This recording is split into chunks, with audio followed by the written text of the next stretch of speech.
കേരളത്തിലെ ഉന്നത വിദ്യാഭ്യാസ മേഖലയിൽ പ്രത്യേകിച്ചും കേരള സർവകലാശാലയിൽ സമീപകാലത്ത് നടന്നുകൊണ്ടിരിക്കുന്ന സംഭവ വികാസങ്ങൾ അക്കാദമിക സമൂഹത്തിലും പൊതുസമൂഹത്തിലും വലിയ ചർച്ചകൾക്ക് വഴിവെച്ചിരിക്കുകയാണ്. വൈസ് ചാൻസലർ ഡോക്ടർ മോഹനൻ കുന്നുമ്മലും രജിസ്ട്രാർ KS അനിൽകുമാറും തമ്മിലുള്ള രൂക്ഷമായ ഭിന്നത സർവകലാശാലയുടെ സുഗമമായ പ്രവർത്തനങ്ങളെ താറുമാറാക്കുകയും ഗുരുതരമായ ഭരണ പ്രതിസന്ധിയിലേക്ക് തള്ളിവിടുകയും ചെയ്തിരിക്കുന്നു. ഒരു സർവകലാശാലയുടെ ആന്തരിക കാര്യങ്ങളിൽ ഇത്തരം ഒരു സ്ഥിതിവിശേഷം ഉടലെടുക്കുന്നത് അതിന്റെ അക്കാദമിക നിലവാരത്തെയും വിദ്യാർത്ഥികളുടെ ഭാവിയെയും പ്രതികൂലമായി ബാധിക്കുമെന്ന ആശങ്ക ശക്തമാണ്. ഈ തർക്കത്തിന്റെ മൂല കാരണം തേടിപ്പോകുമ്പോൾ ഗവർണർ ആരിഫ് മുഹമ്മദ് ഖാൻ പങ്കെടുത്ത ഒരു പരിപാടിയിൽ അരങ്ങേറിയ ഭാരതാംബ വിവാദത്തിലേക്കാണ് നാം എത്തുന്നത്. ഗവർണറോട് അനാദരവ് കാണിച്ചുവെന്നും സർവകലാശാലയുടെ പ്രതിച്ഛായയ്ക്ക് കളങ്കം വരുത്തുന്ന തരത്തിൽ പ്രവർത്തിച്ചുവെന്നും ആരോപിച്ച് vice chancellor doctor Mohanan Kunnummal registrar KS അനിൽകുമാറിനെ അന്വേഷണ വിധേയമായി സസ്പെൻഡ് ചെയ്തതാണ് ഈ പ്രശ്നങ്ങളുടെ എല്ലാം തുടക്കം. സർവകലാശാല ചട്ടങ്ങളിൽ പ്രത്യേക സാഹചര്യങ്ങളിൽ സിൻഡിക്കേറ്റിന്റെ അധികാരം ഉപയോഗിച്ച് വൈസ് ചാൻസലർക്ക് നടപടിയെടുക്കാമെന്ന വ്യവസ്ഥയെ ആശ്രയിച്ചായിരുന്നു ഈ നീക്കം. സസ്പെൻഷനെ തുടർന്ന് സീനിയർ ജോയിന്റ് രജിസ്ട്രാർ P ഹരികുമാറിന് താൽക്കാലികമായി രജിസ്ട്രാറുടെ ചുമതല നൽകുകയും ചെയ്തു. വൈസ് ചാൻസലറുടെ ഈ നടപടിക്ക് പിന്നിൽ വ്യക്തമായ കാരണങ്ങൾ നിരത്തിയെങ്കിലും അത് സർവകലാശാലയുടെ മറ്റ് ഭരണസമിതികളിൽ നിന്നും വലിയ എതിർപ്പുകൾ നേരിട്ടു. പ്രത്യേകിച്ചും സസ്പെൻഷൻ നടപടി ഏകപക്ഷീയമായിരുന്നുവെന്ന വിമർശനം ഉയർന്നു വന്നു. രജിസ്ട്രാറെ സസ്പെൻഡ് ചെയ്തതിന് പിന്നാലെ vice chancellor doctor Mohanan Kunnummal വിദേശയാത്രയ്ക്ക് പോവുകയും ഡോക്ടർ സിസ തോമസിന് താൽക്കാലികമായി VC ചുമതല നൽകുകയും ചെയ്തു. ഈ ഘട്ടത്തിലാണ് സർവകലാശാലയിലെ രാഷ്ട്രീയ താൽപര്യങ്ങൾ പരസ്യമാകുന്നത്. വൈസ് ചാൻസലർ സ്ഥാനത്ത് നിന്നും ഡോക്ടർ മോഹനൻ കുന്നുമ്മൽ മാറി നിന്ന ഈ അവസരം പ്രയോജനപ്പെടുത്തിക്കൊണ്ട് സർവകലാശാല സിൻഡിക്കേറ്റ് അടിയന്തര യോഗം ചേർന്നു. ഈ യോഗം KS അനിൽകുമാറിനെ സസ്പെൻഡ് ചെയ്ത വൈസ് ചാൻസലറുടെ നടപടി റദ്ദാക്കാൻ ഏകകണ്ഠമായി തീരുമാനിച്ചു. എന്നാൽ സിൻഡിക്കേറ്റിന്റെ ഈ തീരുമാനത്തെ വൈസ് ചാൻസലറുടെ താൽക്കാലിക ചുമതല വഹിച്ചിരുന്ന ഡോക്ടർ സിസ തോമസ് അംഗീകരിച്ചില്ല.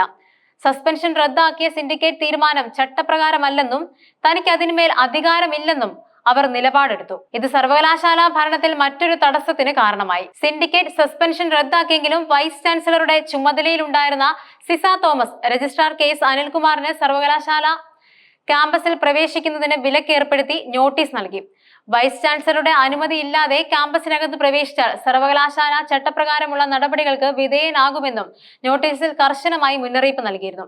ഈ നോട്ടീസ് നിലനിൽക്കെ തന്നെ KS അനിൽകുമാർ സർവകലാശാലയിൽ എത്തുകയും വൈസ് ചാൻസലർക്ക് അവധി അപേക്ഷ സമർപ്പിക്കുകയും ചെയ്തു.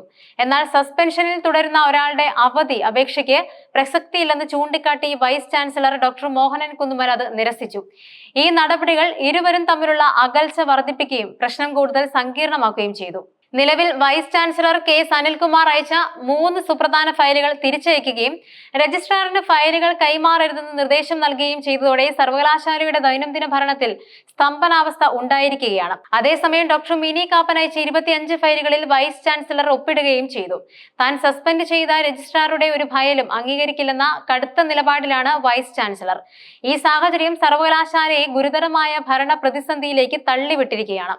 തീരുമാനങ്ങൾ എടുക്കുന്നതിൽ കാലതാമസം ഉണ്ടാകുന്നത് വിദ്യാർത്ഥികളുടെ പരീക്ഷാ ഫലങ്ങൾ, ബിരുദാനന്തര ചടങ്ങുകൾ, പുതിയ കോഴ്സുകൾ ആരംഭിക്കൽ, അക്കാദമിക ഗവേഷണങ്ങൾക്കുള്ള അനുമതി, ജീവനക്കാരുടെ ശമ്പളം, പ്രൊമോഷനുകൾ തുടങ്ങിയ നിരവധി കാര്യങ്ങളെ ബാധിക്കും. ഇത് സർവകലാശാലയുടെ അക്കാദമിക കലണ്ടറിനെയും വിശ്വാസ്യതയും തകർക്കാൻ ഇടയാക്കും. കേരള സർവകലാശാലയിലെ ഈ ഭരണ പ്രതിസന്ധിക്ക് രാഷ്ട്രീയ മാനങ്ങളുമുണ്ട്.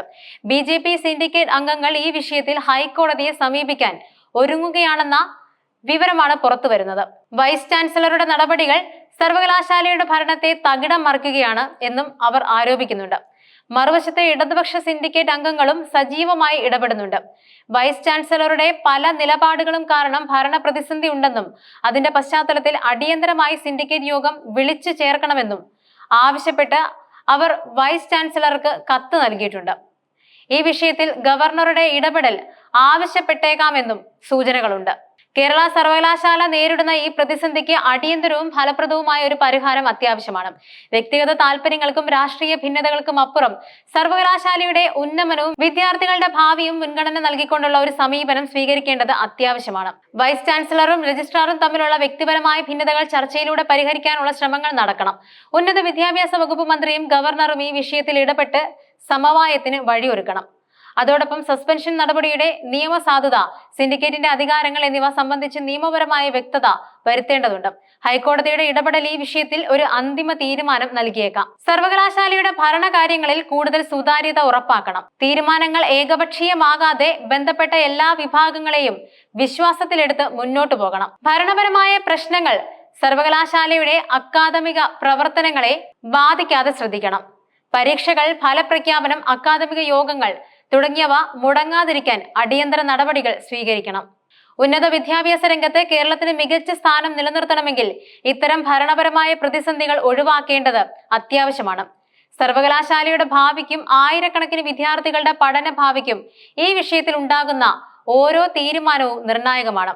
ഈ പ്രതിസന്ധി എത്രയും പെട്ടെന്ന് പരിഹരിക്കപ്പെടുകയും കേരള സർവകലാശാല അതിന്റെ അക്കാദമിക മികവിലേക്ക് തിരികെ വരികയും ചെയ്യുമെന്നാണ് പ്രതീക്ഷിക്കുന്നത്.